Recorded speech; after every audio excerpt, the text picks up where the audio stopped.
This is official Bristol Township meeting, April 18th. Starting time is 7:13. Please stand for the Pledge of Allegiance. Moment of silence. Remember all our police officers, servicemen, emergency responders. Thank you.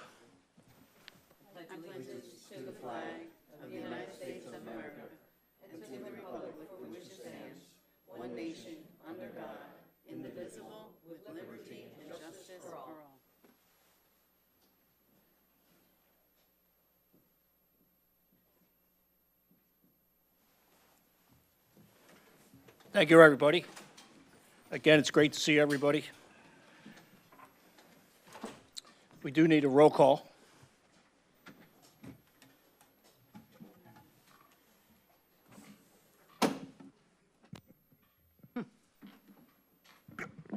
President Bowen. Here. Vice President Murphy. Present. Mr. Antonello. Here. Mr. Blaylock. Here. Ms. Dunlap. Here. Mr. Glassen. Here. Mrs. Wagner. Present.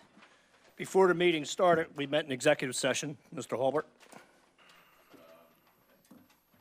Yes, we met in executive session. I'll try to be loud.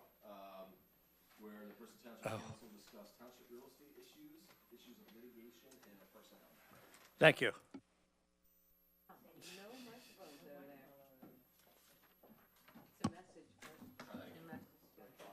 At the executive session, Bristol Township Council discussed township real estate issues, a few litigation matters, and a personnel item. Thank you, Mr. Halbert. Monthly reports are available for review in the Township Manager's office. Public comments will be taken on land development and official action items. General comments will be taken during opportunity for residents to address council. Next, we have presentations. Ceremony swearing in the new sergeants.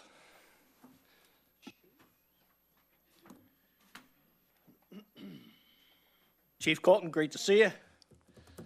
It's always a good evening when you're here. Thank you very much. It's good to be here tonight as we swear in two police officers to the rank of sergeant. These promotions were both effective this past Monday, and both positions, both of these sergeants will be supervising officers in our patrol division. Without further ado, I'd like to call up Sergeant Pat Kitchman. Pat, come on up. The proceedings will be officiated by the Honorable Judge Terry Hughes. Pat, come on. Good to see you, Terry. Judge Hughes. Pat Kitchman became a police officer here in Bristol Township in 2015 after serving part-time as a Richland Township police officer. During his time here, he has been a drug recognition expert and a crash reconstructionist. In June of 2021, Officer Kitchman was assigned the position of acting detective and was officially promoted to detective in June of 2022. During his time here, Detective Kitchman attained an associate's degree in criminal justice. Detective Kitchman resides in Levittown with his family. And I'd like to call up his wife, Dar, who will be holding the Bible for his swearing in. Dar.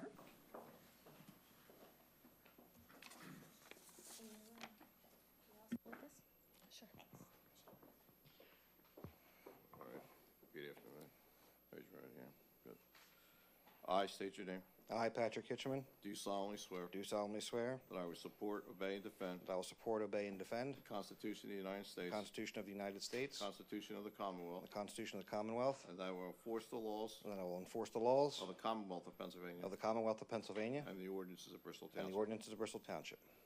I will discharge my duties of a sergeant I will discharge my duties as a sergeant with fidelity, with fidelity, integrity, honesty, honesty, without consideration to a Without- person's race, without consideration to a person's race, color, color, sex, sex, religious creed, religious creed, sexual orientation, sexual orientation, age, national national origin, ancestry, handicap, handicap, or disability. or disability.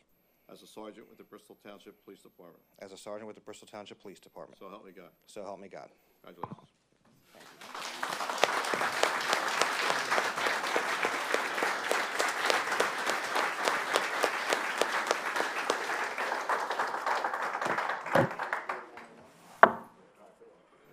Congratulations, Pat. At this time, I'd like to call up Sergeant Christopher Grow. Chris.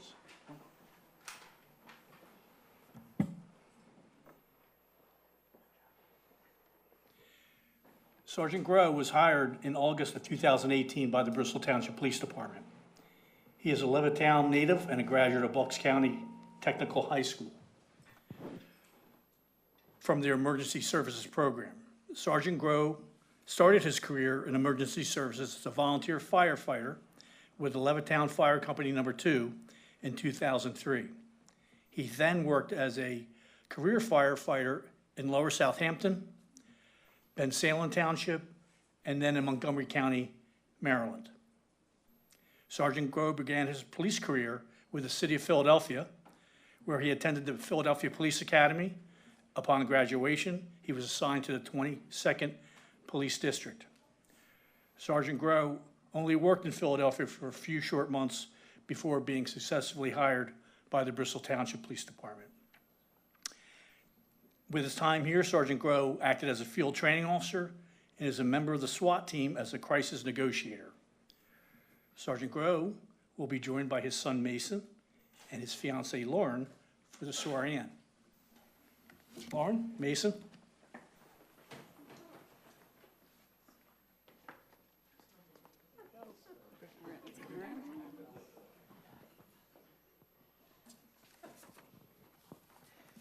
Okay. I state your name.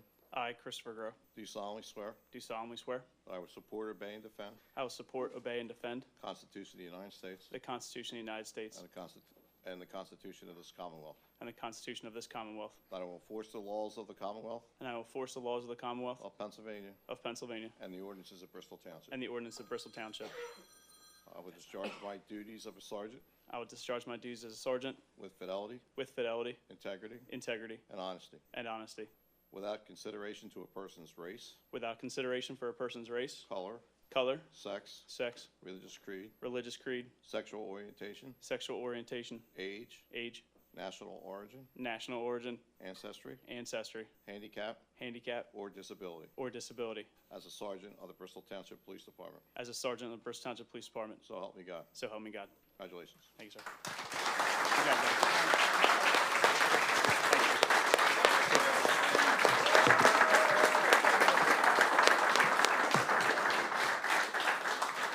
Some pictures with Pat and Chris and CJ and Costco for the board. Just do, you want to do?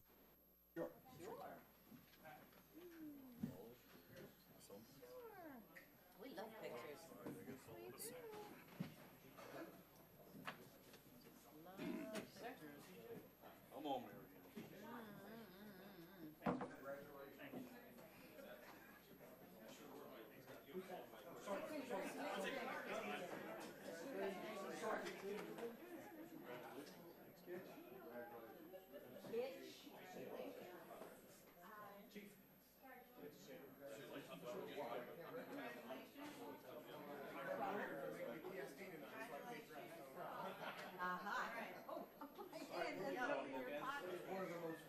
I don't know how that happened. I would too. I can stand next to you because it makes my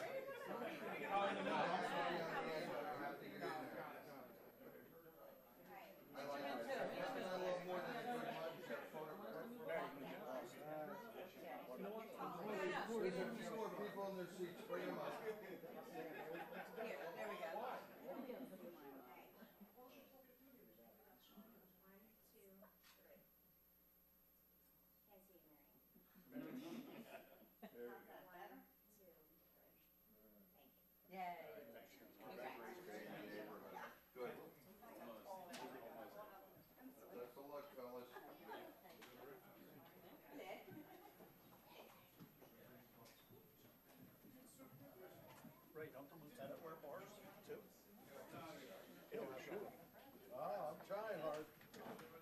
I guess you gotta stay around for a while.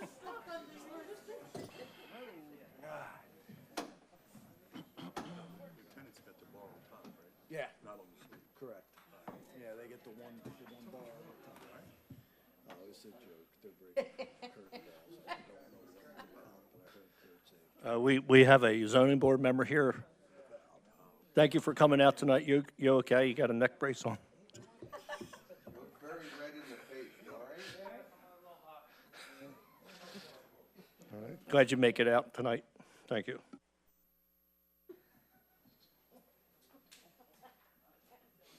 Okay, next we have 2023 year-end reviews, and the first one's up, the waste treatment plant. Kyle from Infomark. And we got Steve Walsh. With us too, man. Oh, yeah, how do you not mention And Steve? Kyle, I didn't pronounce your last name because I know I would mess it up. No. How you doing, Kyle? It's great to see you. Thanks for coming out.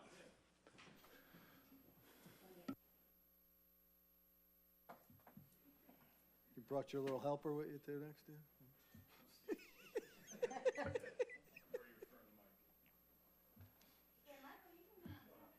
Hey, Mike. Well, I was talking about Steve, but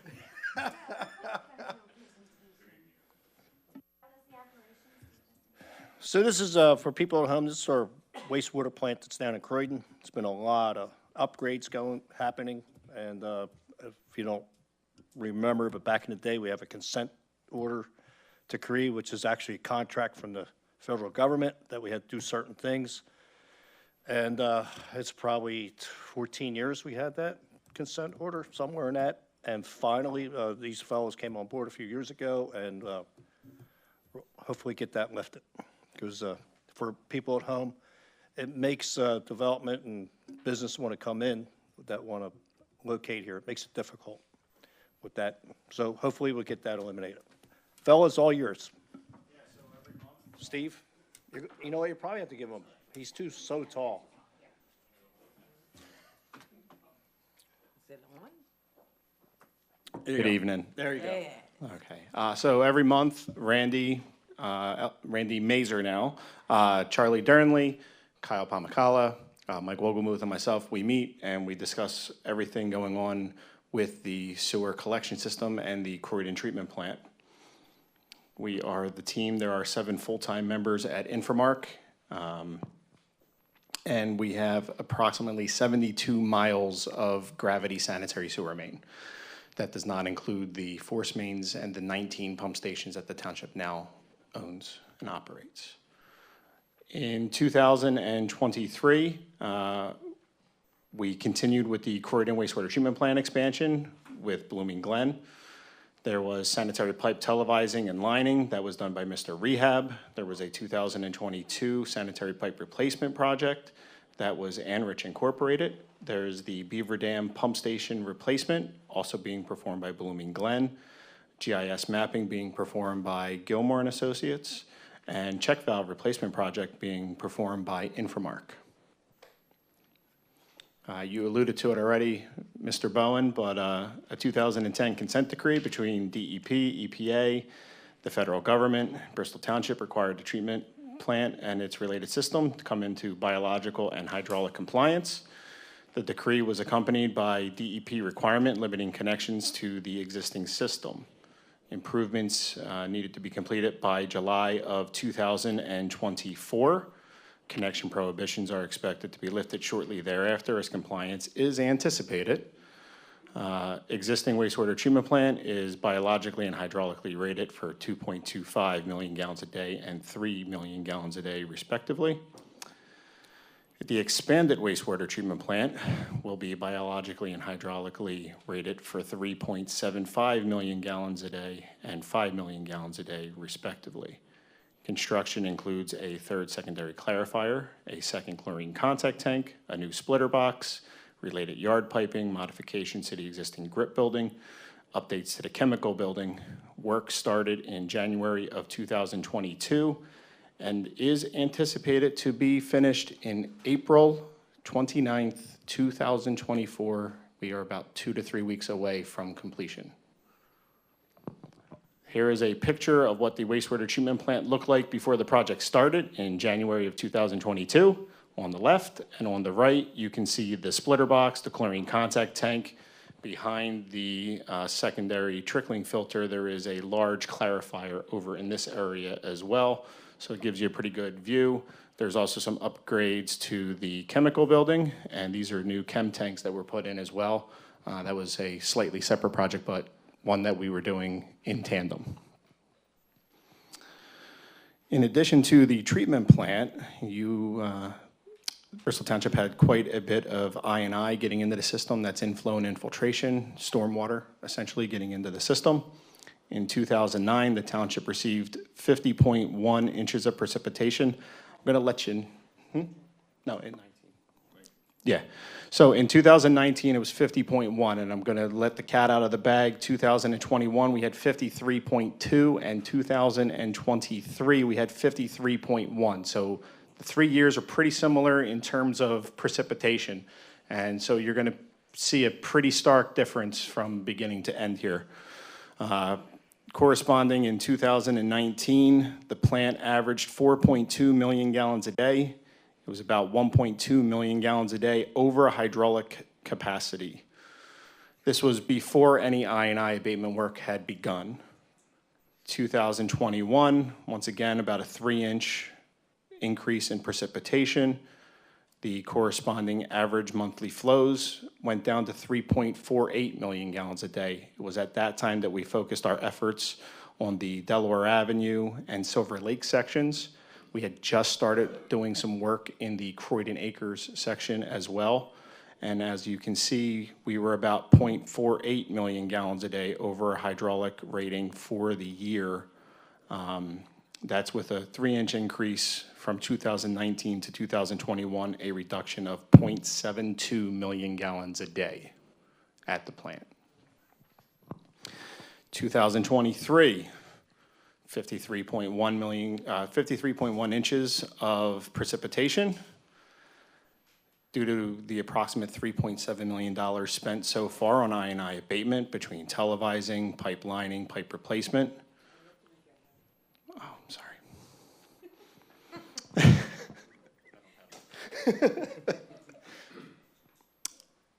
Okay, sorry. The Croydon collection system from 2020 to the end of 2023, average monthly flows for 2023 at the plant fell to 2.79 million gallons a day, 0.21 million gallons a day under the existing plant capacity of 3 million gallons a day. That is a 0.69 million gallon a day less flow from the virtually the same amount of precipitation in 2021. So it's almost another 700,000 gallon reduction over that 2-year period. And for the first time since 2017, when the township only had 39 inches of precipitation, it is the first time that the plant is no longer hydraulically overloaded. And that's the existing facility, not the expanded one. I&I abatement work to date has results that are quantifiable. The reduction in wet weather flow of more than 60% in the sub-service areas of College Park, Croydon Acres, Silver Lake, and Delaware Avenue. Work does continue to occur. This year we focused on the gravity sewer that is the main trunk that runs through the township, and we will hopefully have some more results next year for you on what reduction we are seeing from that area as well. That's great. So, Can I ask yeah, a go quick ahead. question? Steve, on like this progress, is the DEP, like, are they involved monthly, quarterly? Like, is there a report yearly that goes to them about this reduction, and they see the attempt, and not only the attempt, the success that you have, like, achieved here? Because that's absolutely incredible, them kind of numbers. Thank you. I'd have Thank been you. happy with half of that, like, literally. Thank you. Yes, so the Chapter 94 report updates that we provide to DEP every year include this information. We are in regular correspondence with David Burke. Back in 2019-20, he was very upset. In 2021 and 22, he started to feel a little bit better about things, and I haven't heard from him yet in 2023. So I'm pretty sure DEP's happy. Yes, so hopefully this year will be the last year that we had to provide a annual report for the consent decree.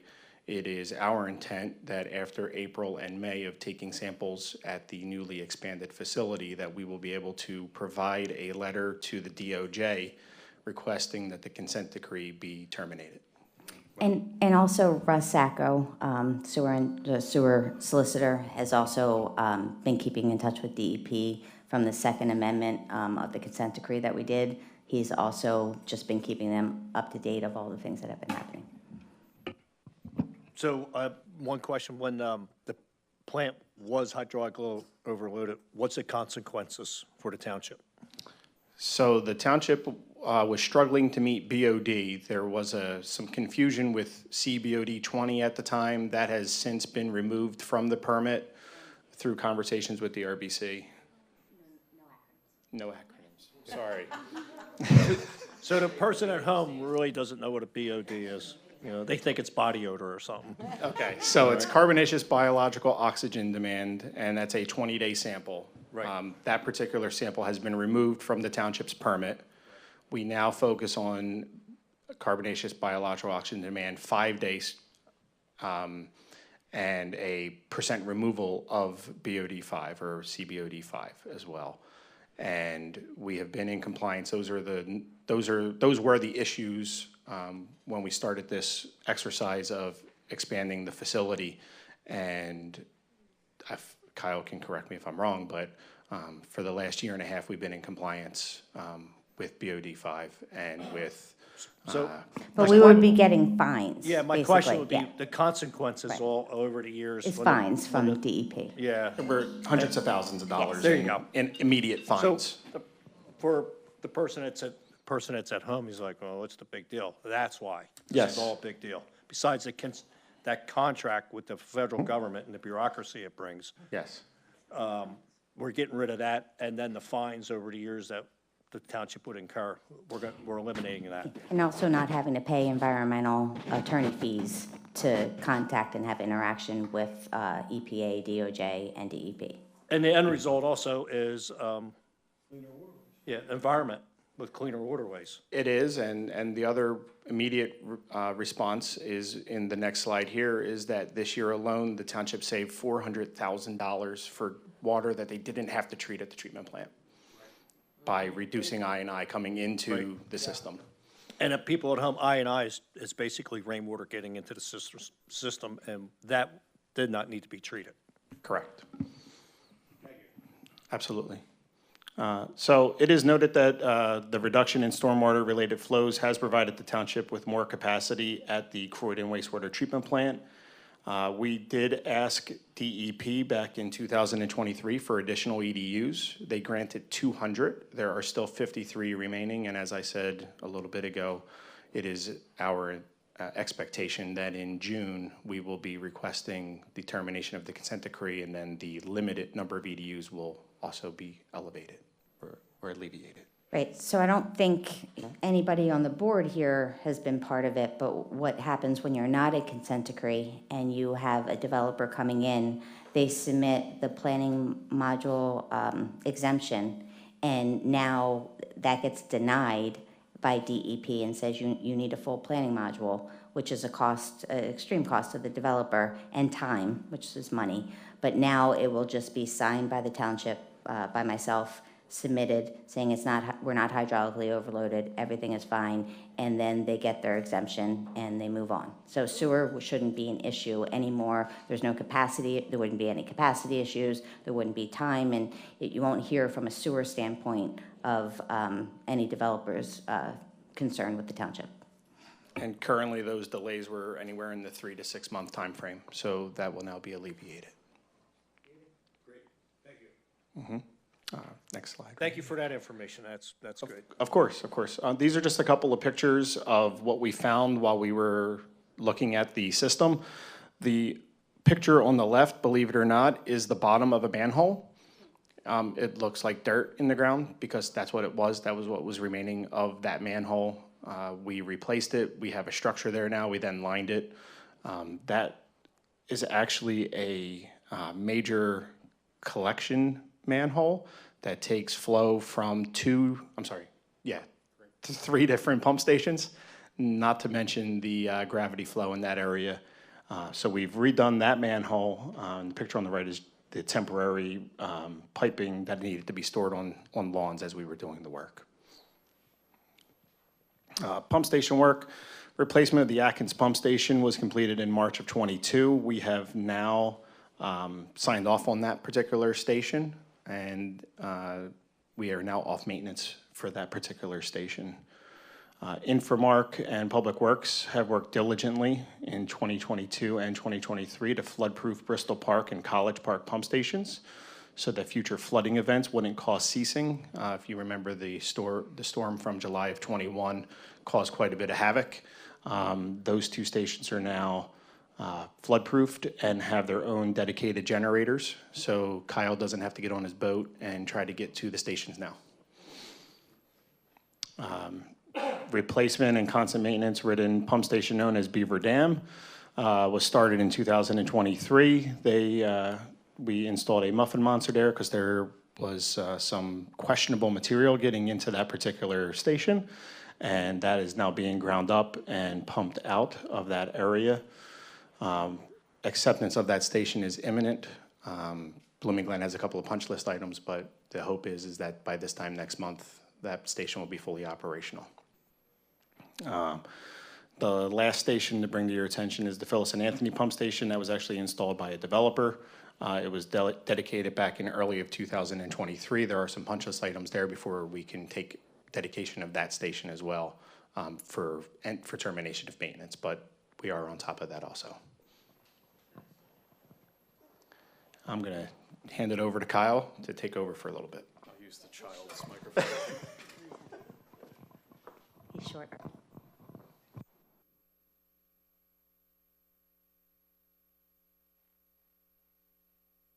Hello? Okay. Hello. If you remember last year, we discussed these. I think the term that we used was suck. These are the non-suck ones. So we continue replacing them with these serviceable check valves. You guys remember what check valves are? They only allow water to go one way, not come back, so we're not constantly recycling the water. Well, check your emails. This is the State Road Pump Station. This is a project that we are picking a station once a year and bringing all the electronics up to grade to reduce the risk of losing them in case of a flood event. We actually ordered that box for another station during COVID, and it took about almost 2 years to come in. So, yeah, so we're using it now. Part of my job is to look for ways to save money for you guys and myself. The residents, taxpayers, everyone back here. So myself included, and two other gentlemen went to backflow preventing school. Sorry, Joe. I didn't mean to steal that from you, but if you don't know what a backflow preventer is, it's like a check valve. It only allows water to go one way. In case of a catastrophic failure or water main break, it doesn't allow yucky water into the drinking water system. So Good thing. Yeah. And Township was contracting out with another servicer that we were paying the price. Now it's already included in our contract price with Infomark.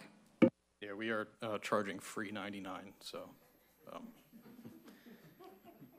we've also taken the opportunity to upgrade some of the old lighting to LED to help reduce cost with power. I know it's not much, but being able to see is nice too. So this is all the work we completed last year, 3,216 separate jobs. And again, if you look at the bottom of the graph there, we ran out of money for the certain months with all the letters, so I'll probably be asking for more money.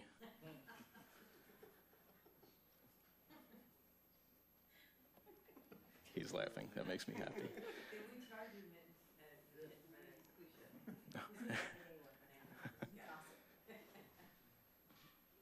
You're welcome.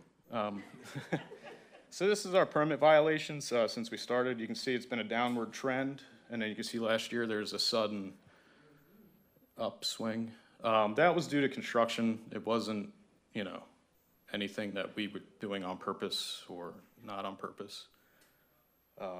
We had to work around a lot of bypassing of critical equipment and so on and so forth. So that's why you see a sudden spike. But so far this year, we only have one due to rain mostly, because we have almost 30 inches of rain so far this year. So 2024 goals. So we're going to continue to find innovative ways to reduce costs to collect, convey, and treat wastewater within the township. There's no I&I abatement projects, but if areas are identified by Mr. Rehab, the plan will be to target the priorities. It is anticipated the annual average flows at the Croydon wastewater treatment plant will continue to decrease as a result of the ongoing slip lining and pipe replacement, further reducing non-personnel related costs to treat generated wastewater. The collection system that sends flow to Lower Bucks County Joint Municipal Authority, because that isn't long enough, and Philadelphia for treatment are finishing televising and lining for 2025. An analysis of the older force mains is targeted for this year, and lining them will go on from this year through 2026. Force main is pretty much the water leaving each pump station. We know they're old, 1962-ish. No offense if anyone's born around that time.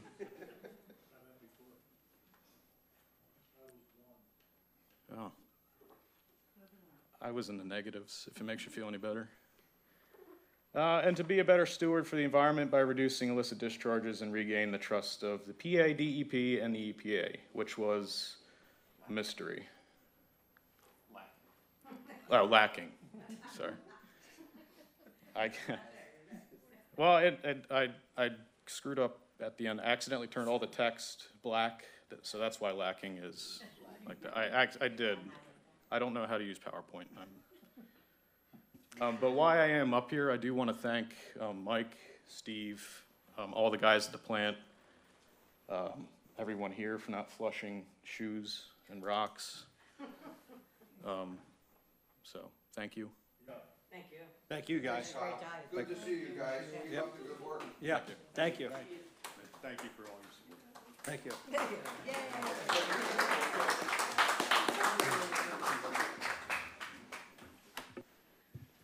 Next, we have Bob Lebo, our IT specialist. And Bob was formerly a detective for Bristol Township, retired, and he's back. Retired and came back. Yes, Took 4 years, but. yes, yeah, and we're glad to have you Well, back. welcome back. Thank you. What do we got, Bob? What's happening? So in the 20 months that I have been back, first thing I did when I got back was I addressed quality of life issues. There was printing issues, email issues, remote connectivity issues, all kinds of issues here. I'm still uncovering them every day.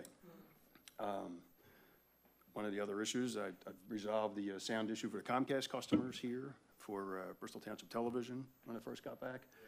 An IP address for computers, like a phone number, every one of them is unique. We were running out of IP addresses for computers every single day. I resolved that issue. I moved our time and attendance software to the cloud. It is available remotely and on mobile devices at this point. So guys are in court, they can put in for a court time without having to come back here. I started cybersecurity awareness here with the help of Jess Ireland and Delaware Valley Insurance Trust. They offered some free training, so we took advantage of it. I added a banner to emails for external senders, added link inspection to emails, and employee training is ongoing through Divot at this point. Oh, so I moved all of our hosted Bristol Township web addresses to a new provider, so we have control over them. They were controlled by a managed service provider prior to me moving them. All of our backups are repaired. When I got here, I found it quite disconcerting that backups of certain servers where everybody's user files are and all of our databases are hadn't been backed up for months prior to my return. I implemented a new backup plan that included more space for backups, created daily immutable backups. Immutable means they cannot be changed. They can't be overwritten by ransomware. They can't be encrypted by anything else. They just can't be changed.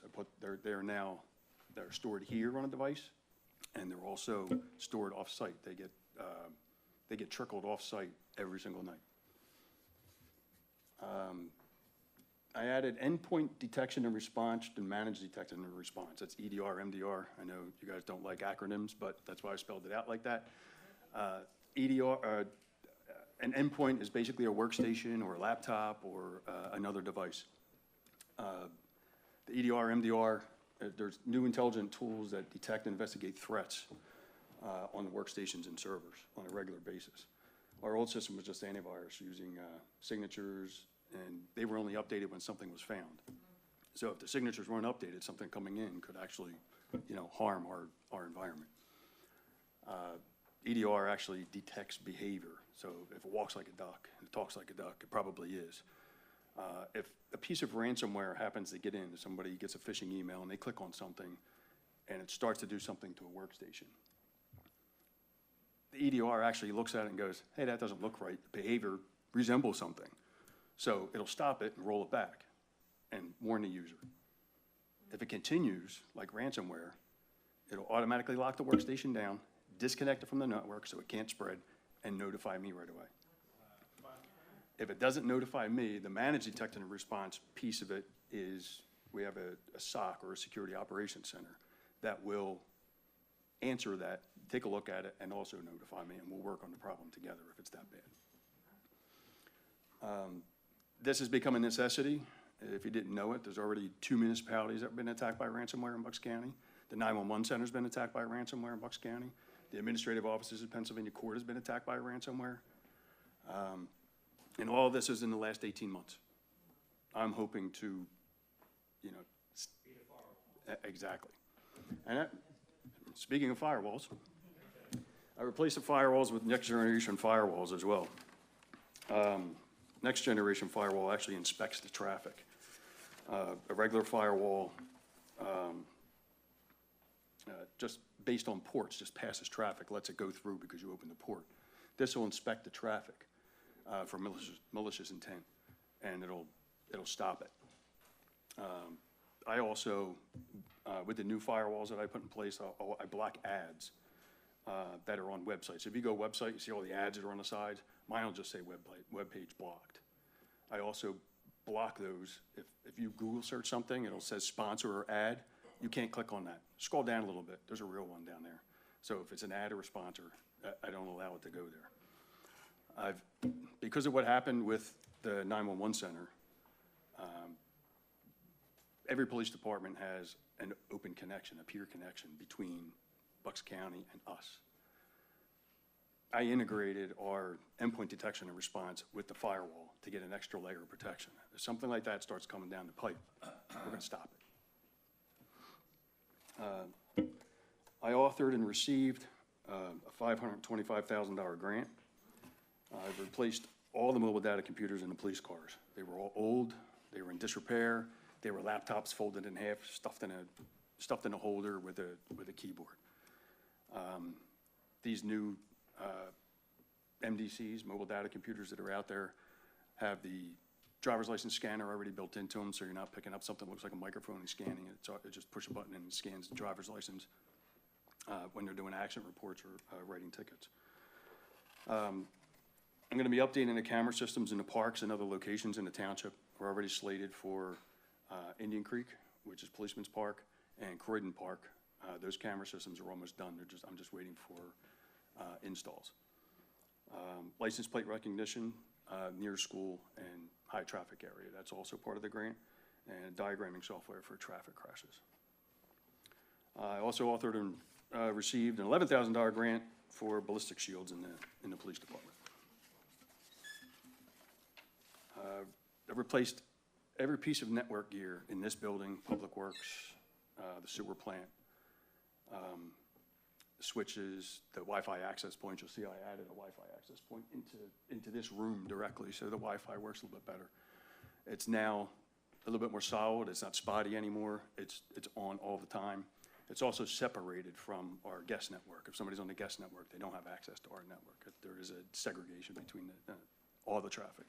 I've also segregated all the traffic, both sides of the building, from Public Works, from sewer, they're on their own subnets. They have their own little networks, if you will.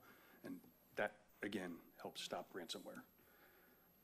We used to lease our network equipment and the firewalls from a managed service provider, which was a moneymaker for him, and the network equipment just passed traffic. It didn't look at it. I couldn't do any of these segmentations that I did with it.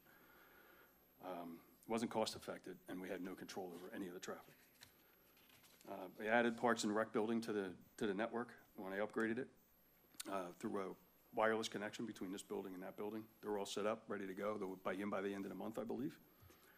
And I totally replaced our phone system. If you were used to calling in here, the quality of the phones were just bad. It shared traffic with all the network traffic. If somebody's streaming radio, the phone calls, they all they suffered. So everybody loved that.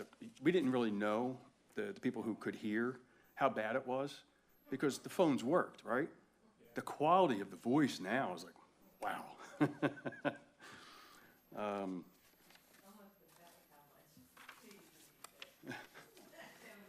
I'm not done yet either.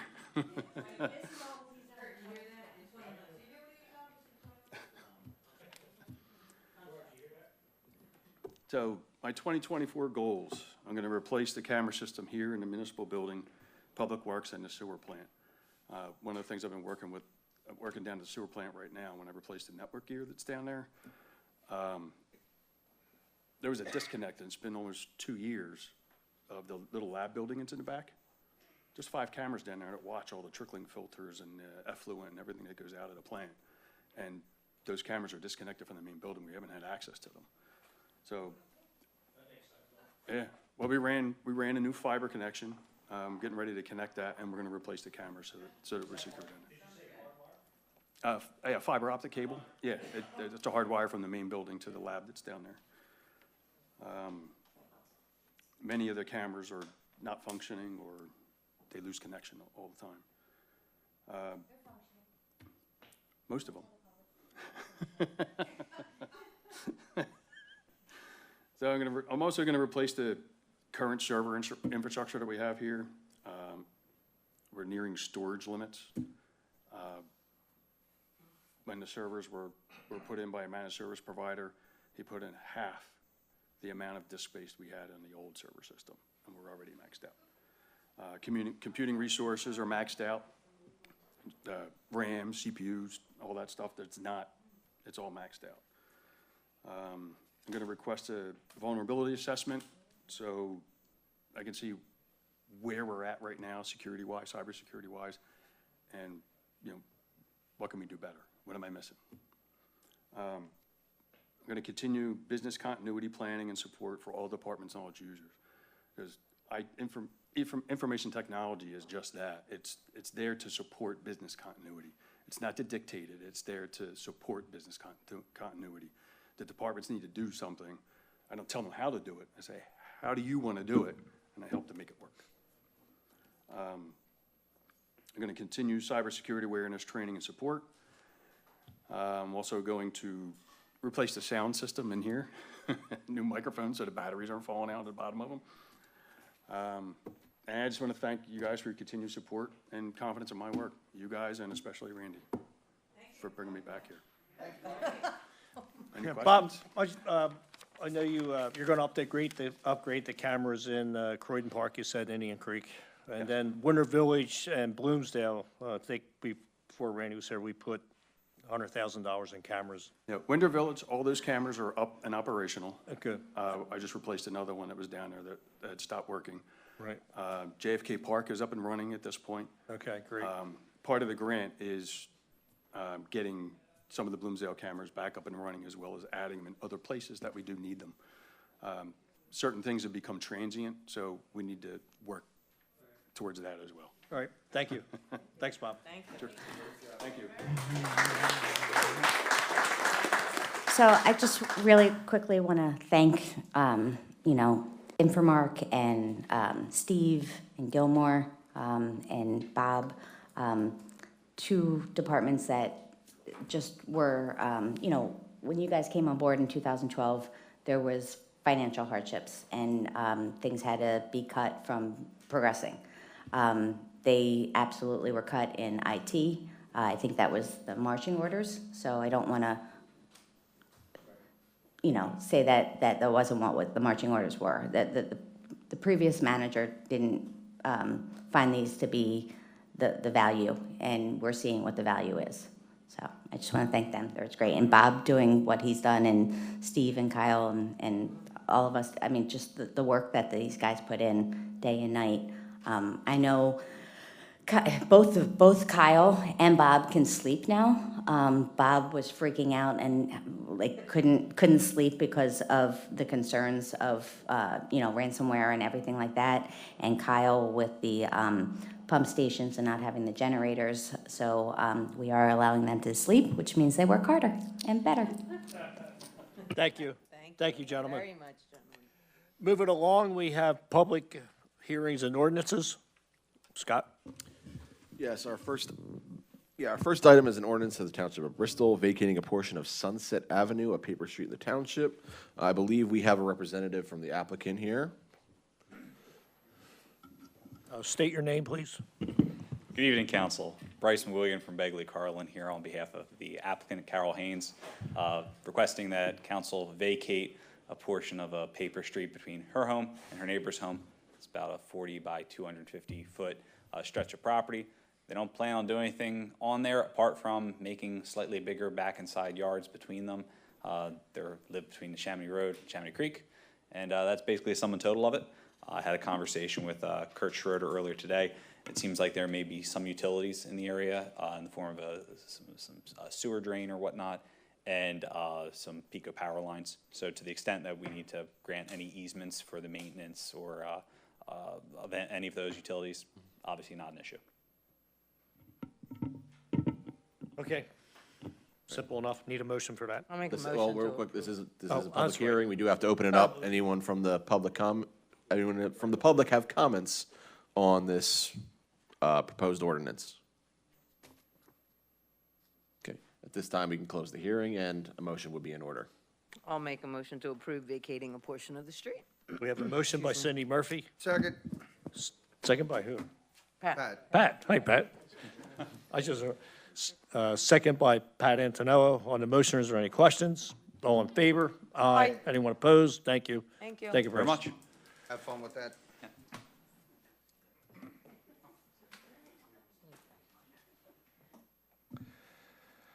that. Next, we have an ordinance. Scott, you want me to, that's you, sorry. That would be me. That's you? You go? Yeah. Did you want to read it first? Okay.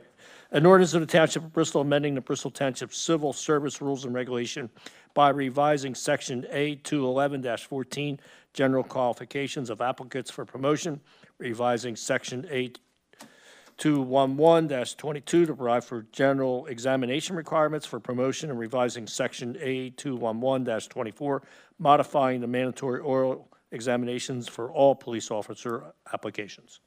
So the amendments on this is primarily because we're going to be adding the position of corporal. We don't currently have that now. We're anticipating going for 12-hour shifts beginning in 2025 with the police department, and this makes sense to add corporals instead of having 2 sergeants on a squad. You'll have a corporal, sergeant, and a corporal on a squad. It does say that since we have a sergeant's list out already, we do have before June 2027, you have to be, before you can go to sergeant, or before you can go to sergeant, you have to have 5 years on patrol. And then after June 2027, you'll have to, before you can be promoted to sergeant, you'll have to have 3 years of a patrol officer and then 2 years of either a corporal or detective before you can get promoted to sergeant. So, this was presented in front of the Civil Service Commission, and now it's in front of council for approval. Did we ever have corporals before? Yes, a long, long time ago. We did, and captains. Yes. Okay, we need a motion for that. I'll make that motion. Motion by Patrick Antonello. I'll second it. Second by Joe Glasson. On the motion, is there any questions? All in favor? Aye. Anyone opposed? Thank you. Next, we move on to the consent agenda. We have consider approval of voucher list and requisitions dated April 18th, 2024, in amount of $3,091,189.87. Consider approval of March 21, 2024 council meeting minutes. Consider resolution approving the 2024 program year community development action plan and authorizing its submission to the United States Department of Housing and Urban Development. And we need a motion on that. We have a motion by Marcia Dunlap, I'll second. second by Cindy Murphy. sir. Thank you. On that, have any questions? All in favor? Aye. Anyone opposed? Thank you. Next, we have a report from Township Manager. Thank you, President Bowen. So we have an update for Amtrak and the Randall Avenue Bridge.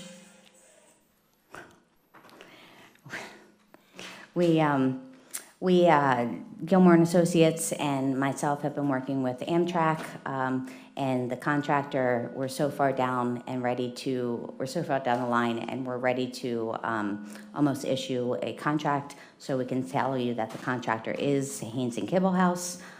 We've been keeping that, just in case they walked away, and they're not walking away. We're almost ready to enter into a construction agreement with Amtrak. The township would be in charge of that, and then also award a bid to Haynes and Kibble House for the work. We're looking at hopeful within 3 to 4 weeks time frame. Some dates will be proposed, and we'll be able to tell you when the work is able to begin. And that will be on the decking and the removal of the concrete. We received an additional $2 million grants for multimodal grants that Senator Saracero and Representative Davis has assisted with us. So, and that will be for the abutments. That was always the plan. We submitted it last year in hope that we'll be able to do these two projects together. Then it appears PennDOT will allow us to reopen the bridge at the current weight limit restrictions, and we'll be able to continue on working on a replacement bridge that we all know is going to need in the future. I want to remind everybody that we have our first cleanup day coming up in May. It's Saturday, May 11th, and that's from 9 a.m. to 12, where the township residents can bring your household items. So anybody concerned with bulk pickup only being once a month, they can bring all of their items and get rid of them so that they don't have anything to put out for bulk. So we'll start advertising this as well, put it out a couple of times, but all the household items will be, there'll be 12 dumpsters here at the township building. And that is all I have. Thank you. Next, under new business, we have application of Elements Landscaping 522 stamp. Scott Holdeman. Thank you. I'm sorry. That's okay. I didn't mean to invalidate you like that. Red-headed stepchild. It kind of works with the red beard and everything. So just want to say I'm glad to be back this year. It's my first meeting of this year. Good to see everyone. Randy says hello, of course. He wishes he could be here, but he is preparing for the Passover holiday right now. So, other than that, I got nothing to report. All right, thank you. Of course. Are you saying I could have skipped right over you? Yes. Next, we have new business, application of Elements Landscaping 522 Stanford Road, Farrell's Hills, PA, requesting preliminary and final land development approval for a landscape contractor storage yard on the property located in Levittown Parkway, Farrell's Hills, tax parcel 5-48-485, in a R2 residential zone district. Well, it's good to see you again. I thought I'd hang around. Good evening again, Council. Thank you for having us here tonight. Bryce McGuigan, still from Begley Carlin, here now on behalf of Larry Fulford, who is the owner of Elements Lawn and Landscaping Services. And Larry's in the audience today, sitting right over there. We also have Mark Havers from Pickering Courts in Somerson, the engineer on the project, who's designed the plans that the township has been in the process of reviewing over the past several months. I'm sure, as Council is aware, Larry's a local resident, Bristol Township. He's been living here for quite a while. His business has been also here for quite a while, 16 years this year. And since he was more or less forced out of his prior headquarters because the property owner, the landlord, another firm client, was developing their property, now he's looking for another place to call home, and ultimately that led him to this property here on Levittown Parkway. Specifically, the property, it sits between the Lower Bucks Church of Christ on the south side and then the Church of Jesus Christ on the north side. It's currently a vacant 1.8 acre lot, like I said, directly fronting Levittown Parkway northbound. We received zoning approval midway through last year related to the use, because this is an R2 property, but to allow this landscaping contractor use on the parcel. We also received some zoning relief related to dimensional aspects of the project to move forward. We previously presented before the Planning Commission earlier this month and received recommended approval to proceed with the project as proposed. Before I get into the waivers, before I get into the review letters, I understand that there are some concerns regarding traffic and congestion and potential access to the site. So I understand these meetings and these presentations are usually rather brief, but I would like to go into this a little bit to discuss some of these issues so that the council understands exactly what our business is and how it's going to look on this particular piece of property. So first things first, the business at issue, like I said, it's Elements Lawn and Landscaping, a local small business here from Bristol Township.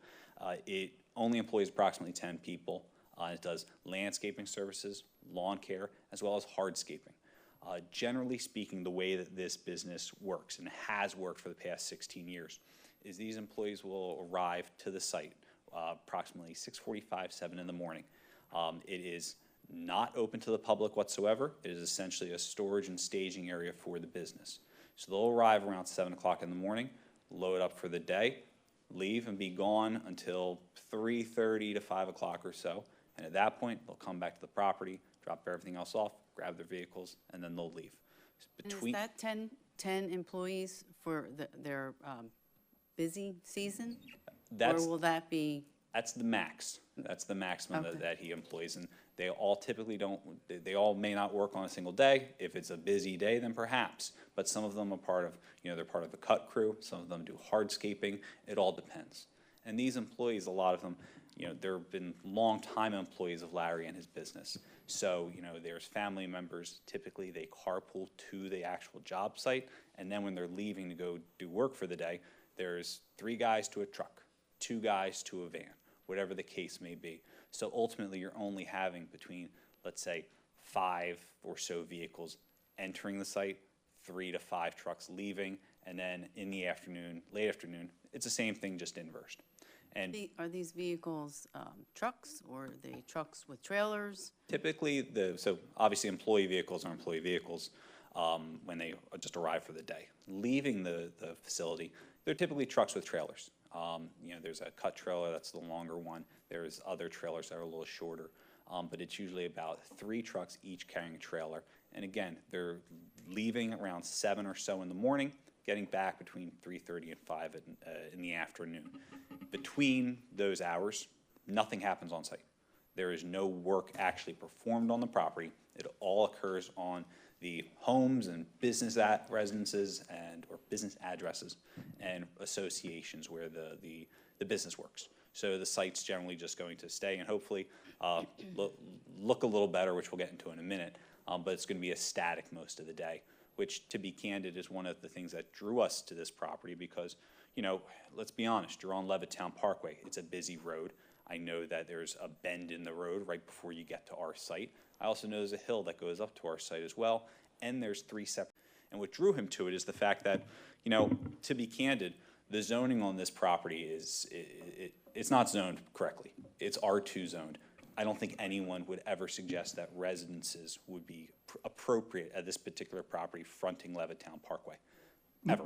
Not necessarily, but quite frankly, nor should this business be sitting on Levittown Parkway in that location. But that's beside the point. I want to drill down on what you're talking about here in terms of traffic and daily usage. Is this a 7-day-a-week business? Generally speaking, it's Monday through Friday with some Saturday hours, and typically not Sundays, but every now and again. Like during the season when things get busy? And I find it hard to believe that this type of business is going to employ no more than 10 people during the height of the season. That is accurate. I'd be more than happy to bring Larry up here to offer, to talk about that, because in the past, he had a larger business, a larger operation, and he found that managing that was kind of difficult. So over the past several years, he's toned down, and he's found that this is his level. Well, I also understand that when you open a business and it's a commercial business, your goal is to, you know, be successful, earn money, get the best possible production out of the business that you have. So if you have a facility and a new site that allows you to do more things, I'm concerned that in the future that there'll be an attempt to do more things that have already been allowed via this process. Yeah, so one thing I will say is that that's not going to happen with Elements, pretty much because of the fact that we're not talking about, you know, a brand new business, or we're not talking about one that's, you know, no offense to Larry, run by someone who is maybe at the beginning of their career trying to make a name. Nevertheless, but no one can make that guarantee, correct, Bryce? Well, Right, I mean, you really can't. You can actually put a condition on the approval resolution. Well, that's definitely something that we should consider, I think, because I've sat in this chair and talked to a number of different business owners who have looked me in the eye and said, oh no, Pat, this is what I'm gonna do. And later on down the road, have done something really completely different than what they swore on their mother's grave they would not do. So, pardon me if I'm a little, you know, pessimistic and not so quick to accept a promise from the podium, as it were. Know what I mean? Better safe than sorry, no worries. There you go. So there's that. And, you know, part of my problem is the complexion of that strip of roadway through Levittown has been the same for a lot of years. From Tullytown to New Falls Road, it's churches and houses. There's no other commercial developments on that road. And, you know, it doesn't seem like there's, you know, a need for one on that road. But I understand, and everybody, you know, you're a business, you have your goals, you're taking advantage of the opportunities you have, so I'll let you continue. Sure, and, you know, to address that point too, because, you know, look, when we were looking at this, and to be candid, the selection of property was a big deal for us because of the last missteps we had before this and the issues at zoning and with neighbors. So we were looking for something that would work from a practical standpoint, but also from a visual standpoint, from an aesthetic standpoint. And, you know, Randy, if you don't mind going back a page for me. You know, we're going to try to make this look nice and blend with the community. Right now, it's just a mess of dilapidated trees. That's really what it is. We've had homeless people in there and dumping in the property, which, you know, Larry's been working to clean up. But obviously it can't stay the way it is. The question is whether what we're doing would fit. And so what we're planning to do is we can go two over. Yeah, another one. All right, perfect. So what we're planning to do is obviously to remove all of the scrub brush that's there now. We're going to clear it out, so that way we're going to have the storage yard right here. It will all be fenced in, and then there will be a line of arborvitaes all around the site. And again, Larry's going to have a fence here, or a sign here rather as well, a small sign. The point of which will comply with the ordinance. But the point of this is he's a landscaper. It's his business, it's his name. So we're going to make this look very nice. We're going to make it fit in with the local community, and we're not trying to junk up the roadway. But this also has another point too. Randy, could you get the next page for me? I have another question. Sure. They're the bins for the mulch and whatever. How big are they, and how many yards will they be holding? So these they're from Larry's existing site. He's just moving them over. I can have Larry come up to say exactly what they're going to be holding, but they're just carryover of his existing operation. This is going to be to the right. This is going to be the larger change to the site that he does not currently have, which is the 4,000 square foot pole barn. And again, that's to make sure that a lot of the materials will be stored inside. We don't want piles of stuff sitting out there. We don't want, you know, to make this look messy or look disorganized or anything like that. It's not only his name, but it's also, I mean, let's be honest, you're going up and down Levittown Parkway. If he's doing something here that's, you know, visually offensive, he's going to hear about it because you're going to hear about it because everybody's going to hear about it because it's right there. So the point is, we're trying to make this not, like I said, not only look nice, but it has another benefit to what we're doing here. I'm sorry, Randy, can you get the next page for me? Well, and it's much like the landscaping company that's on the corner of New Falls Road and Levittown Parkway. Well, I would say like It that, looks but very nice. hopefully, what we want to do is kind of blend into the background a little bit more. You know, I think that Yeah. one, because it's right there on the corner, you see it. It's, my wife grew up in the neighbor, in Holly Hill, right corner to that. I've been at that intersection more times than I can count. And he refuses to paint that pole. I've actually, my wife asked me about that pole, and I was, It's a thing now for him. He won't paint the pole. no comment on that, but I don't disagree. But the point of this too is what he has there is everything kind of backed right up to the fence, and the fence is right, pretty much up against the road. This fence is gonna be 60 feet back. The mouth of our driveway is gonna be 60 feet back from the edge of our property. There's gonna be about 45 to 50 feet before our tree line even starts. So right now, I think, you know, it's, when you're driving up Levittown Parkway, it's easy to envision driving up, you go through the bend, up the hill, and you can see a truck coming right out from that tree line, and you're sitting there going, oh my God. That's not gonna happen, because ultimately, all of this distance here, it provides the ability for trucks coming out of here at 7 in the morning to look down the hill to say, is anybody coming? No, I'm good? All right. It also provides for that, of course my laser stopped working. It also provided for vehicles coming up from the hill to be able to have a clear line of sight to see, okay, is a vehicle coming down that driveway or is it not? So it's a safety issue for both people using our property and people driving by. But what it also does is right now you have the churches that are just north of our property, and they have a tough time seeing out of their driveway. They have a tough time seeing down the street because of all the scrub brush and junk trees that go literally right to the edge of our property line. All those will be removed, and one of our waiver requests is no street trees, again, because we want to make sure that stays clear for not only us, not only the drivers on the road, but also our neighbors too. You know, so one of the reasons, again, we came to this property is I believe firmly that residential doesn't make sense here because you don't want cars coming, accessing directly from their house onto this road. I also believe that commercial doesn't make sense because you really don't want businesses with people coming and going all day, again, accessing this road.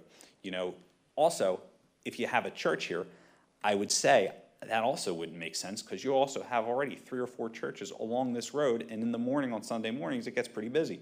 We are going to be a complementary use, an offsetting use to those other churches because guess what we don't do Sunday? Really anything.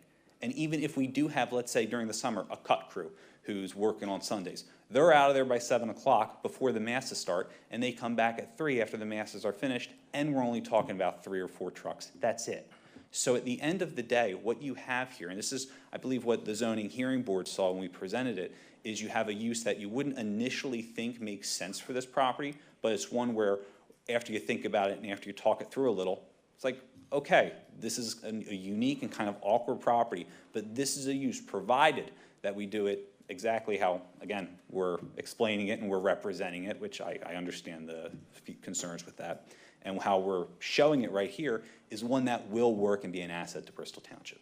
Now, you know, some of the waivers that we've requested, I know there's a number of them, but again, they're designed to, you know, be a balance between allowing Larry to use his property, allow him to use his business, allow him to make sure it continues to look good, but also to make sure that some of these other requirements that would make sense on a standard residential development or another street particularly, they don't make sense here, like sidewalks, like curbs, street trees, shade trees in the parking lot, that sort of thing. I'll be more than happy to go through those individually. I'll be more than happy to address individual concerns that any council member may have. You know, or if there's anything in the Gilmore review letter, the Pannoni review letter, Bucks County Planning Commission review, I'll be more than happy to address those too. I know I've already drowned on a little bit long. Trust me, I can go further. Scott, on the waivers? Sure. I have some questions. I think we could start with the waivers, and I think we should work our way through them. Sure. I think that'd be a good idea tonight. Yeah. With this project. And I just do want to make one more comment. There's 3 churches and 1 Turkish American Muslim Cultural Association located on that road.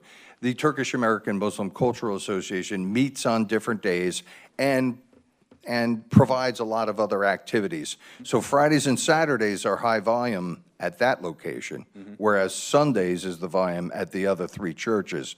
And I can tell you the last Church of Jesus Christ, the one on the end, does some other extracurricular activities, and they have a daycare, so there's traffic moving into that one. That's the farthest one away from this particular location.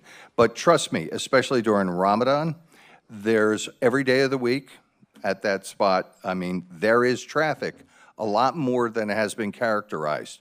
Now, I live in the area personally, so I know what that road is like, and I know the volume of traffic on that road, regardless of what anybody studies. I'm there multiple times during the day, all day, every day. So, with that said, that's okay. You don't have to comment on that. Well, I do want to make one point because, you know, the nice thing is because we're a small business and Larry has control over his employees, if there are certain events or if there are certain times where things may clash, we can adjust our schedules to accommodate that. I'm appreciative of that. And as you've characterized Larry as being a guy that wants to fit into the community, have a successful business, but be a respected member of the business community as well. I appreciate that, and that's something that this council appreciates. You know that from past experience. Of course. Anyhow, I'd like to just jump in and start with waiver 3A. I think we're going to move past that real quick and go to waiver 3B. The cartway width and curbing? Yeah, that's the minimum width of cartway along Levittown Parkway. And, you know, I've had some conversations individually with members of council and called Scott on this and our manager. So, council, I'm of the opinion that if you widen the road at that point, you might create more of a traffic hazard than a help. So I'm inclined to say that that waiver is appropriate. And if I may, we actually had conversations with PennDOT regarding potential decel lane or something in that area to widen it, and they said no thanks.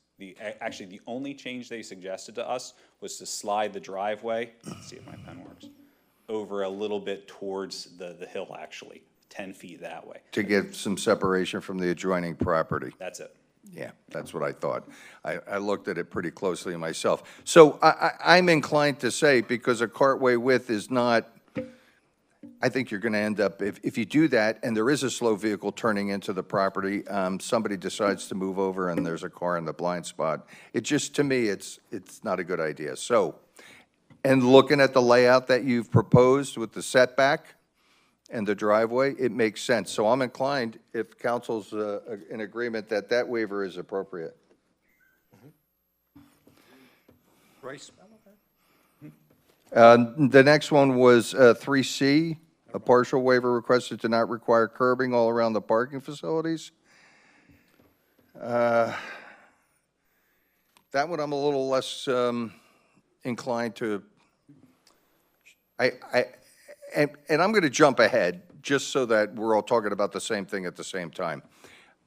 I'm not inclined to be, I'm not comfortable with gravel in any way, shape, or form on that location. And, you know, I understand that, and to be candid, I don't necessarily disagree. You know, I've actually had the opportunity to sit down with Larry over the past couple of days to discuss this, and it was his long-term vision for the site to eventually pave that parking lot.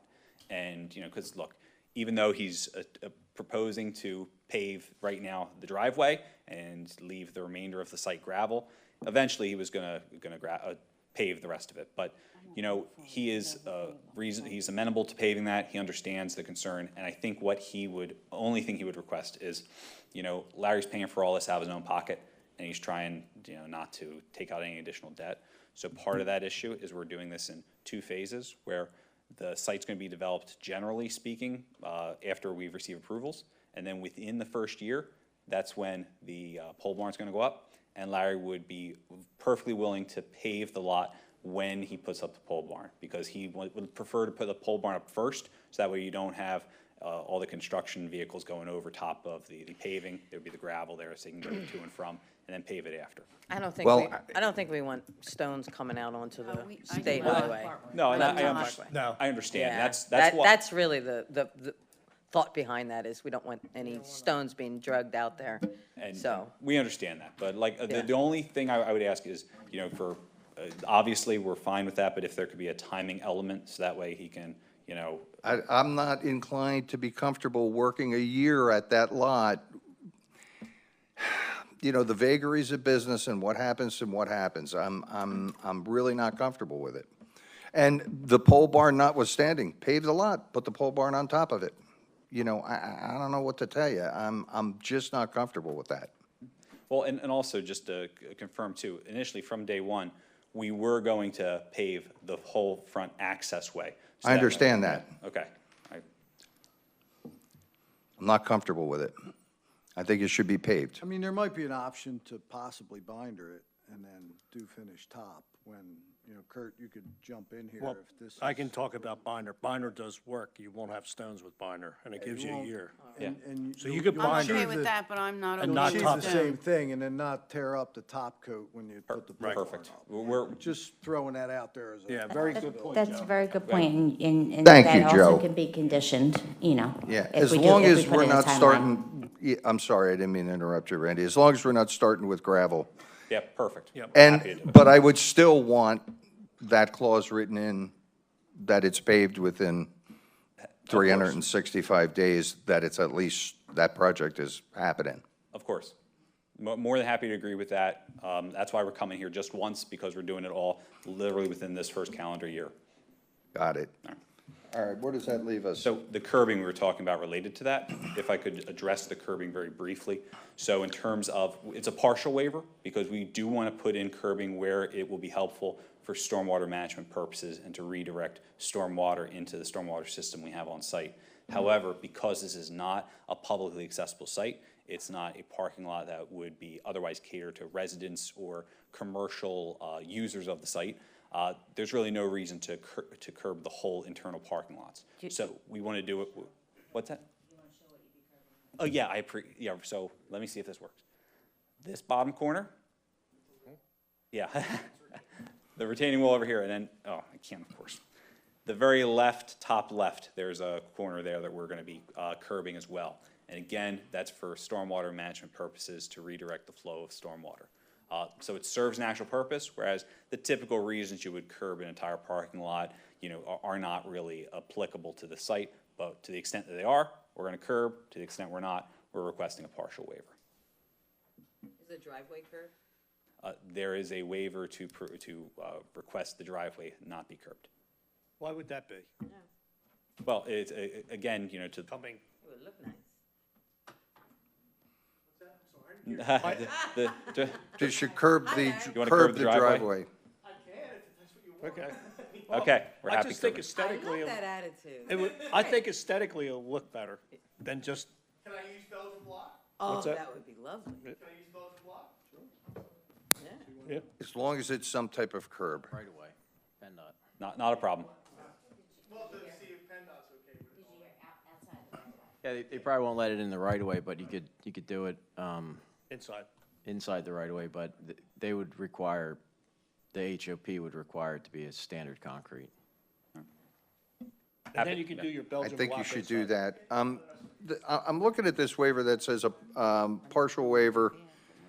The buffer plantings, now on the depiction I'm looking at, you've got buffer plantings to me around the entire property. What is this waiver referring to? So there's two separate waivers, and the one that we actually are adding because we can't comply with it within the Gilmore letter. So I'll address both related buffers. Go ahead. The first is a partial waiver, so that, apparently I need batteries. So the yeah, sure, I'll do it.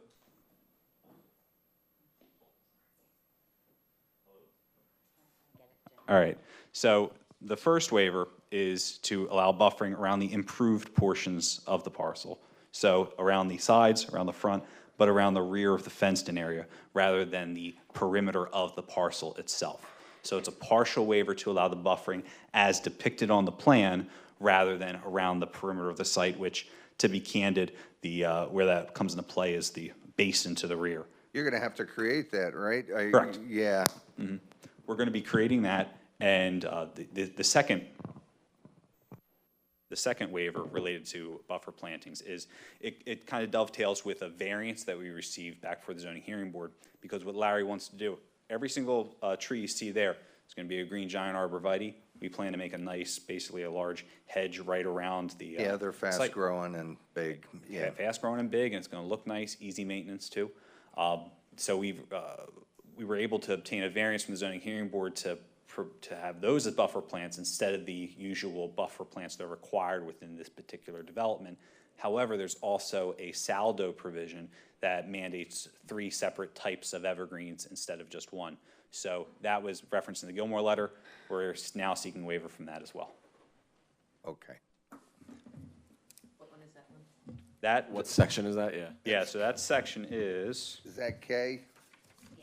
That was what I was speaking to, but the shade trees is so no, K was the one you were speaking to. The other waiver at issue is section 177-51A2. And again, that's something that we're adding verbally tonight. That was referenced in the Gilmore letter, and it's, everything else is. I don't think. Correct. That's why I apologize. The rest are listed. That's the only one that's not listed. Yeah. Yeah. So what he's saying is the locations of the planting is the one that's on the paper that you read, and the one he's asking for now is just to allow it to be the arborvitaes, The not perimeter, the other, not the required, yep. Yeah. All the green giant, not 3 different types. Yes. Still all the way around And as then the depicted. plantings, but, listen, I still have a concern, like,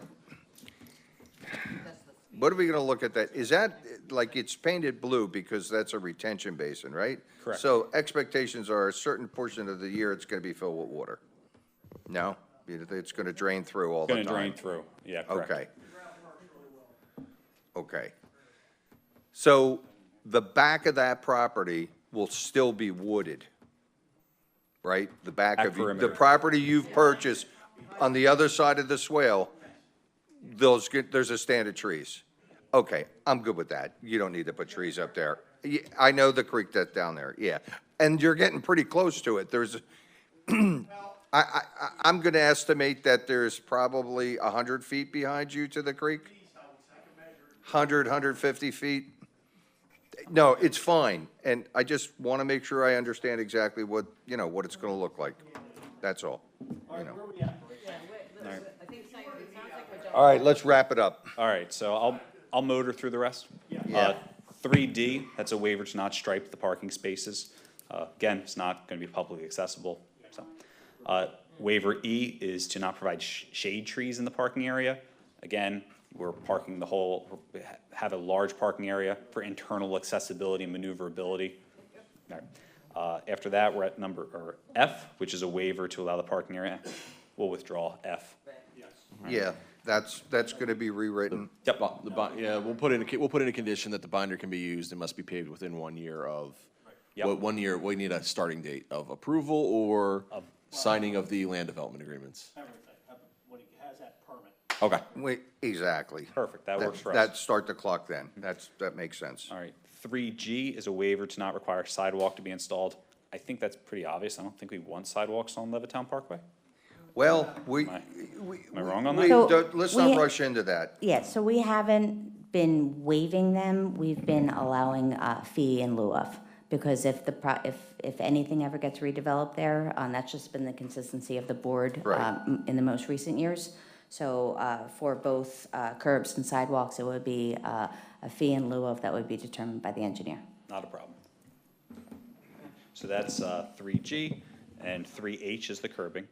I is a waiver to permit grading within 5 feet of property lines and right-of-way.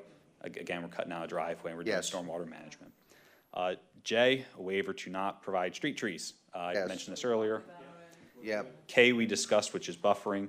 L is, L, M, and N are just design, good. We're okay That goes with the way those. of A. Yep, there we go. We're there. All right. Curbing the, going in the driveway there. It's my opinion that he doesn't have to curb that because, you know, trucks in, trucks out, trailers in, trailers out, running over them will destroy them eventually, and that'll look not so good. So I Well, don't think he has to do that. I disagree. I think it's appropriate to have curbs. That's my opinion. That's all I said. I got it. I just want to make, so we know what we're talking about. You're welcome. All right, Everything else in the letters is a will comply. okay, got it. Kurt, any thing to add to that? Nope. All right, we need a motion. I'll make that motion. Oop, go ahead, Mary Ann made the motion. Take the motion. Was this, And I let's second. clarify the motion, just to make sure. It's a motion to approve, All the amendments. conditionally approve the land development with the waivers as discussed here. this Yes, evening. Correct. Thank exactly. you for clarifying. Oh, I so second. Mary Ann did a motion, I second it. Joe Glassen did a motion, Second. Public comment. Yeah, it's a second. public comment.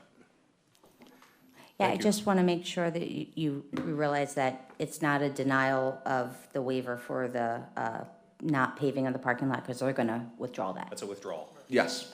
Thank you for answering my question. All in favor? Aye. Anyone opposed? Thank you. Good luck. Thank you very much. Have a good night, everyone. Thank you, Larry.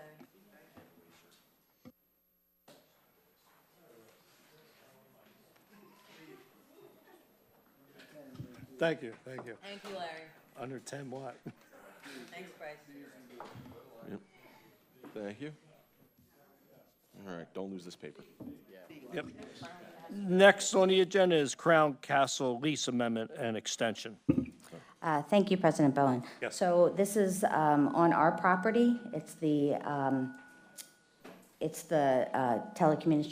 telecommunication tower with the antennas by the senior center. We have a current lease that is running extensions to about 2027 right now. They are looking to renew their lease now before it ends. The proposal is to have, currently they're paying $2,100. The proposal is to go up to $2,000 a month and a $7,500 signing bonus. It makes no sense not to grant this new lease agreement. So we need a motion for that. Correct. Yep. I'll make it. For me Motion to by- execute the lease. Mary Ann Wagner, next. Second by Sidney Murphy on the motion. Is there any questions about the lease? All in favor? Aye. Anyone opposed? Thank you. Next, River Road Trail Pico license agreement. So we've been talking about this River Road Trail extension for a couple years now. This will be a piece that will, we're trying to define it as a trail for the township, as well as it'll be the only extension that is the missing piece of the East Coast Greenway. So the people that have been working on this have had issues with trying to get easements on the other side of the road with Dow Chemical. So they actually went to PICO. PICO usually doesn't allow these licenses agreements anymore under the transmission lines. They accepted this license agreement, and so it's an agreement that the township would have to enter in with PICO, and then the design then can. Bids for 2024 road paving program. That's pretty simple. We need a motion for that. Well, I mean, we have a presentation to say how wonderful we are. All right, go ahead.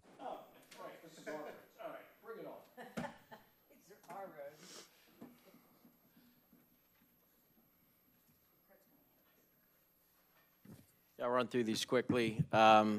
So we open up the bids for this year's road program. The roads are listed there. We have a visual that shows where those roads are located and a few statistics. From 2012 through 2023, the township paved 571 roads, equating to 143.14 miles. We're planning to pave another 8 road segments for 1.84 additional miles. And by the end of this year, we'll have paved 579 miles, equating to 145 miles total. So this shows a visual also on the right there of our road network and what's been paved since 2012, so that's pretty impressive.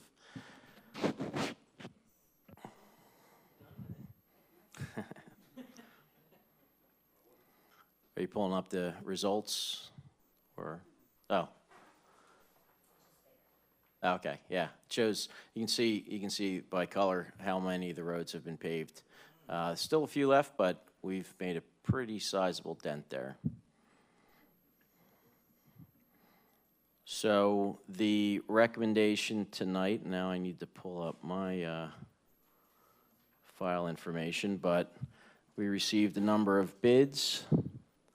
And once again, this year, James D. Morrissey was the apparent low bidder. They've been doing the road program for a number of consecutive years this year. We're planning to award both the base bid and the alternate bids for the roads that you saw. And the amount of the award is for $568,243.30. We need a motion on that.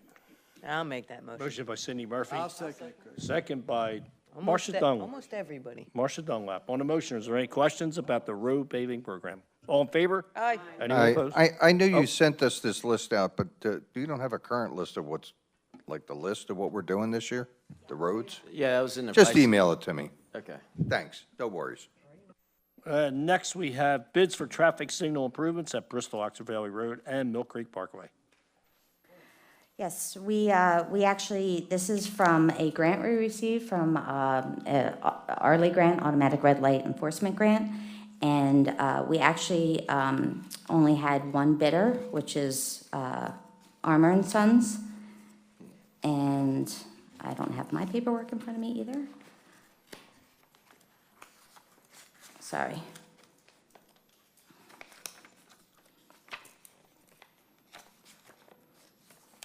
So this work there was work done at this traffic signal back in 2015 and 16, and this is just to finish it off. Like I said, we have the grant.